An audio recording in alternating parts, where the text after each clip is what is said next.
நேயர்கள் எல்லாருக்கும் வணக்கம். இந்த வீடியோவில் சோபக்கிருது வருடத்தோட கடைசி மாதமாக இருக்கக்கூடிய பங்குனி மாதத்துக்கு உண்டான பலனை தான் நம்ம பார்க்க போகிறோம். இந்த பங்குனி மாதத்தோட சோபக்கிருது வருடம் அப்படிங்கிறது முடியுது. அதன் பிறகு குரோதி வருடம் அப்படிங்கிறது வரப்போகுது. அதுக்கு தமிழ் புத்தாண்டு பலன் அப்படிங்கிறது நம்ம தனியாக போடுவோம். இந்த வீடியோவில் இந்த பங்குனியோட கிரக நிலைகள் எப்படி இருக்குது, இந்த பங்குனி மாதம் உங்களோட ராசிக்கு எப்படி இருக்குது, நினச்சது நிறைவேறுமா, இது எல்லாத்தையும் தான் நம்ம பார்க்க போகிறோம். இந்த மாதத்துக்கு உண்டான கிரக நிலைகள் அப்படின்னு பார்த்திங்கன்னா ரொம்ப கண்ணாபுண்ணான்னு இருக்குது. இது எப்படி சொல்கிறது, இதனால் பலர் பயப்படணும். சில பேருக்கு என்னடா இது மாதிரிலாம் இருக்கே அப்படின்னு யோசிக்க வைக்கும். ஆனால் அதையும் தாண்டி உங்களோட ராசிக்கு என்னென்ன நன்மைகள் வரப்போகுது, என்ன மாதிரியான பரிகாரங்கள் செய்யணும் அப்படிங்கிறத பார்த்துடணும். சூரியன் மீன ராசியில் ராகுவோடு சேர்ந்து கூடியிருக்காரு. பார்த்துங்க, ராகுவும் சூரியனும் கூட்டணி. அதேமாரி மாத தொடக்கத்தில் பங்குனி 1ஆம் தேதியே செவ்வாய் கும்பராசிக்கு போய் சனியோட சேர்றாரு, பகை கிரகங்களோட சேர்க்கை. இது ஒரு பக்கம். அடுத்து புதன் பார்த்திங்கன்னா மாத தொடக்கத்தில் நீசத்தில் இருக்கார். 13ஆம் தேதி புதனும் வக்கரமாகி சுத்தமாக வலிமையிலேருந்து போகிறாரு. இப்படி இந்த 3 கட்டம் அப்படிங்கிறது கொஞ்சம் சுமாரான அமைப்பு அப்படின்னு தான் சொல்லணும். அதோட சுக்கிர பகவான் கும்பராசியில் இருந்துட்டு 19ஆம் தேதி மீனராசிக்கு போய் அவரும் ராகுவோட சேர்றாரு. குரு பகவான் மேச ராசியில் இருக்கார். சனி பகவான் கும்பராசியில் செவ்வாயும் சனியும் சேர்ந்துக்கிட்டு இருக்காங்க. ராகு மீனத்தில் இருக்கார், கேது கன்னியில் இருக்கார். இந்த கிரக அமைப்புகள், இந்த பகை கிரகங்களோட சேர்க்கை, இது எல்லாம் சேர்ந்து உங்களுக்கு இந்த மாதத்துக்கு என்ன பலன் கொடுக்க போகுது அப்படிங்கிறத பார்ப்போம். தனுசு ராசி நேயர்களே, உங்களுக்கு இந்த பங்குனி மாதம் எப்படி இருக்குது அப்படின்னு பார்த்தோம்னா, இந்த பங்குனி மாதத்துக்கு உண்டான கிரக நிலைகள் அப்படின்னு பார்த்தீங்கன்னா, ராசி அதிபதியோட இருப்பிடத்தில் மாற்றம் அப்படிங்கிறது இல்லை. குரு பகவான் பூர்வ புண்ணிய ஸ்தானத்தில் உட்காந்துருக்காரு, உங்களோட ராசியை பார்க்குறாரு. இதில் எந்த மாற்றமும் இல்லை. அப்போ குரு பார்க்க கோடி நன்மை அப்படிங்கிறது தான் பழக்கம். அதுக்கு தகுந்த மாதிரி தொழில் ரீதியாக பார்த்திங்கன்னா நல்ல வெற்றி அப்படிங்கிறது இருக்குது. எந்த முடிவு எடுக்கணும் அப்படின்னாலும் அந்த முடிவை ரொம்ப சுலபமாக எடுக்கலாம். எந்த தட தாமதத்துக்கும் வேலை இல்லை. 10 ரூபா வருமானம் அப்படிங்கிறது கிடச்சிக்கிட்டே இருக்கும். தொழில் ரீதியாக உங்களுக்கு தொல்லை கொடுத்துக்கிட்டு இருந்த எதிரிகள் எல்லாமே விலகி போவாங்க. எப்போவுமே ஒரு அழியாத புகழ் அப்படிங்கிறது இருந்துக்கிட்டே இருக்கும். பெரிய ஒரு அஸ்திவாரத்தை நீங்கள் போட்டுருவீங்க. ஒரு சாம்ராஜ்யத்தை நான் உருவாக்கணும், ஒரு கடையை வச்சு அதை பெருசு பண்ணணும், அதுக்கு 4 கிளை நிறுவனம் தொடங்கணும், பின்னால் வரப்போகிற என்னோடய வாரிசுகளுக்கு ஒரு பெரிய சொத்தாக என்னோடய தொழிலை தான் கொடுத்துட்டு போகணும். அதோட உத்தியோகம் பார்க்குற இடத்துலையும் சரி, மேல்மட்டத்தில் இருக்கிற அதிகாரிகள் நம்மளை அழைச்சி ஆச்சரியத்தோடு பாராட்டக்கூடிய அளவுக்கு ஒரு நல்ல வளர்ச்சி அப்படிங்கிறது கிடைக்கும்.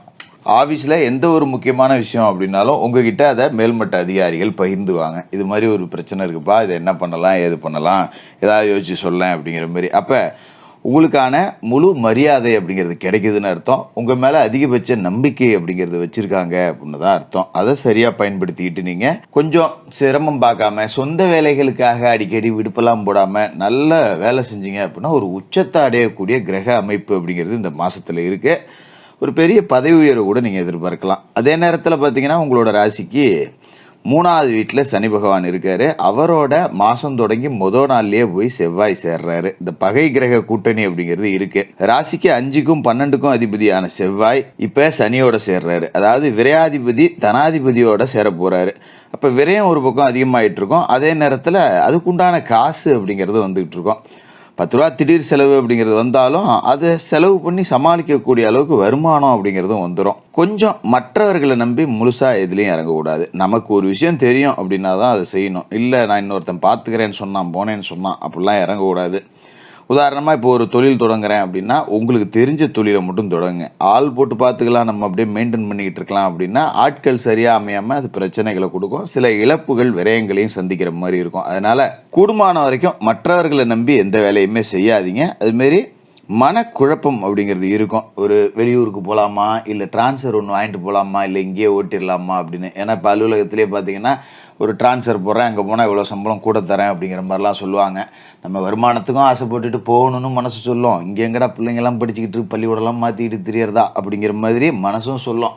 அப்போ ஒன்று கிடக்க ஒன்று குழப்புற மாதிரியான ஒரு சூழல் இந்த பகை கிரக கூட்டணி அப்படிங்கிறது கொஞ்சம் கொடுக்கும். அதனால் கொஞ்சம் சனி பகவான் வழிபாடு அப்படிங்கிறது செஞ்சுக்கிறது இந்த காலகட்டத்தை பொறுத்த வரைக்கும் நல்லது.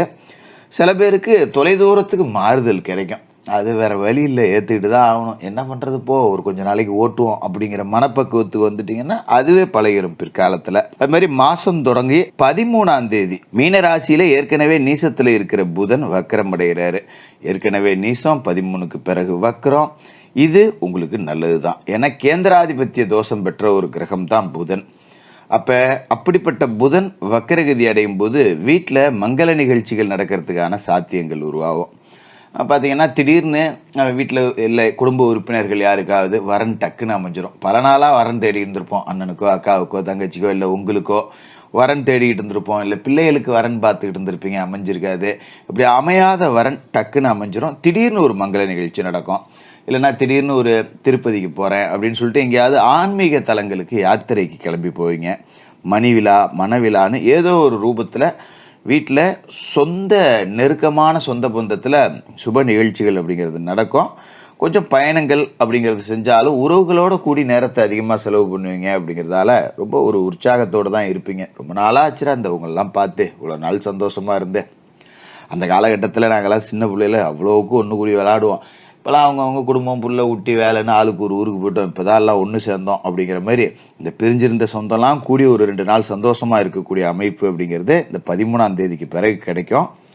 இதுமாதிரி வெளிநாட்டில் இருக்கிற நண்பர்கள் மூலம் ஆதாயம் தரக்கூடிய தகவல் வரும். நம்ம வெளிநாடு போகணும் அப்படின்னு நினச்சிட்டு இருந்தாலும் இப்போ வெளிநாட்டில் இருக்கக்கூடிய நண்பர்கள் நமக்கு விசா எடுப்பாங்க. நல்ல வேலை ரெடி பண்ணி வச்சுருக்கேன், வா டிக்கெட் நான் போட்டுக்கிறேன், நல்லா இருக்கலாம் அப்படின்னு சொல்லி நம்மளை கூப்பிடுவாங்க. இந்த மாதிரியான வாய்ப்புகள் வரும்போது அதை பயன்படுத்திக்கிறது அப்படிங்கிறது நல்லது. அதேமாரி பங்குனி 19ஆம் தேதி சுக்கிர பகவான் மீனராசிக்கு போகிறாரு. அங்கே போய் அவர் உச்சமடைகிறாரு.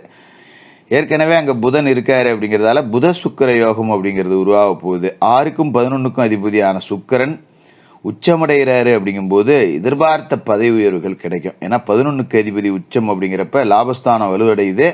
காசு பணத்துக்கு பஞ்சம் இல்லை. விஐபிக்களுடைய வாடிக்கையாளராக நீங்கள் மாறுவீங்க. உங்களுக்கு வாடிக்கையாளராக விவிஐபிக்கள் எல்லாமே வருவாங்க.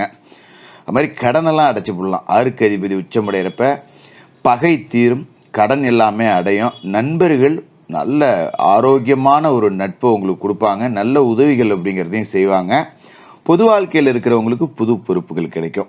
மனசில் ஒரு தைரியம் இருக்கும். சரி விடு, நம்ம கட்சியில் நம்ம பெரிய இடத்துக்கு போக போகிறோம், நமக்கு சீட்டு கிடைச்சாலும் கிடைக்கும், இல்லை கான்ட்ராக்ட் கமிஷன்னு அரசியல் ரீதியாக ஒரு வருமானம் பார்க்கக்கூடிய அமைப்பு அப்படிங்கிறதும் இருக்குது அப்படின்னு ஒரு தெம்பாக இருப்பீங்க. கலைஞர்களுக்கு நண்பர்கள் மூலம் புது வாய்ப்புகள் கிடைக்கும். ரொம்ப நாளாக வாய்ப்பு கிடைக்கல, என்னை விட சினிமாத்துறைக்கோ இல்லை கலைத்துறைக்கோ பின்னாடி வந்தவன்லாம் பெரிய ஆள் ஆகிட்டான், அவனை விட திறமசாலி, என்கிட்ட வாய்ப்பு கேட்டுக்கிட்டு சுற்றிக்கிட்டு இருந்தவங்களாம் இன்றைக்கி பெரிய ஆள் ஆகிட்டான், கிடைச்சது எனக்கு வாய்ப்பு கிடைக்கலையேன்னு புலம்பிக்கிட்டு இருந்தவங்களுக்கு இப்போ நல்ல வாய்ப்பு கிடைக்கும். உங்களுடைய திறமையை நிரூபிக்கிறதுக்கு சந்தர்ப்பத்தை கிரகங்கள் கொடுத்துரும். அதை பயன்படுத்திக்க வேண்டியது உங்களோட கையில் அப்படிங்கிறது இருக்குது.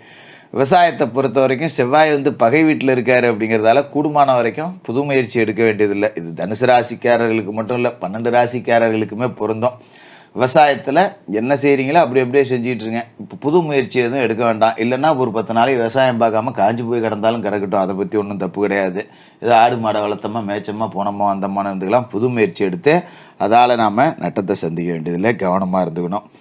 அதோட சூரியனும் ராகுவும் மீனராசியில் இணைஞ்சிருக்காங்க. ராசிக்கே 4வது வீட்டில் 9க்கு அதிபதியான சூரியன் பாக்கியாதிபதியான அவரோட ராகு சேர்ந்திருக்கிறது நல்லதில்லை. தந்தை வழி பிரச்சனைகள் தலை தூக்கும். தந்தையாருக்கு உடல் ஆரோக்கிய குறைபாடு ஏற்படும். தந்தை வழி உறவுகளால் வம்பு வழக்கு வரும். இதனால் கூடுமான வரைக்கும் தந்தை வழி உறவுகள்கிட்ட குடுக்கல் வாங்கல் வச்சுக்கிறது, இந்த காலகட்டத்தில் பாகப்பிரிவினைகள் பேசிக்கிறது, இதையெல்லாம் வேண்டாம், கொஞ்சம் தள்ளி போடுங்க. மற்றபடி தினமும் குளிச்சு முழிவிட்டு ராசி அதிபதி குரு பகவானை மனசார வணங்கிட்டு உங்களோட வேலைகளை தொடங்குங்க. சனிக்கிழமையில சனி பகவானுக்கு எல் தீபம் ஏற்றுங்க. மாற்றுத்திறனாளிகளுக்கு உங்களால் முடிஞ்ச உதவிகள் அப்படிங்கிறத செஞ்சுக்கிட்டு வாங்க. இந்த பங்குனி மாதம் மிக அற்புதமான மாதமாக இருக்கும். தனுசு ராசிக்காரர்களுக்கு வாழ்த்துக்கள்.